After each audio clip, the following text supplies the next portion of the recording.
kami mempunyai 14 kecamatan, penduduk 219.744 jiwa, tersebar di 259 kampung.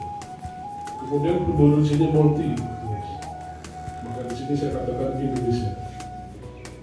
Semua ada di sini.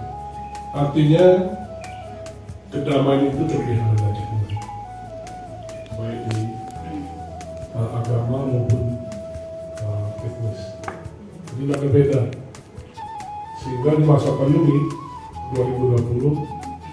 2020-2021 kami bisa menghasilkan 3 hotel berlintang ini. Kemudian aktivitas ekonomi penduduk berjalan dengan baik. Sehingga tadi yang Bapak bicarakan untuk menaikkan kelas pengadilan negeri Kakimon, saya yakin ini berhasil. Kemudian Aceh ini sebanyak 22 satuan kerja pengadilan negeri. Jadi untuk Sumatera terbanyak. Bapak Ibu, Bapak Tapi yang tadi saya disambut dengan kalian ada acara-acara, saya rasa terima kasih luar biasa karena saya yakin tidak setiap pejabat dapat kesempatan ini ya.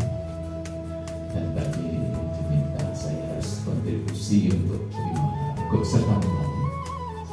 Insya Allah saya upayakan dari sisi hukum dan pengembangan khususnya pengadilan.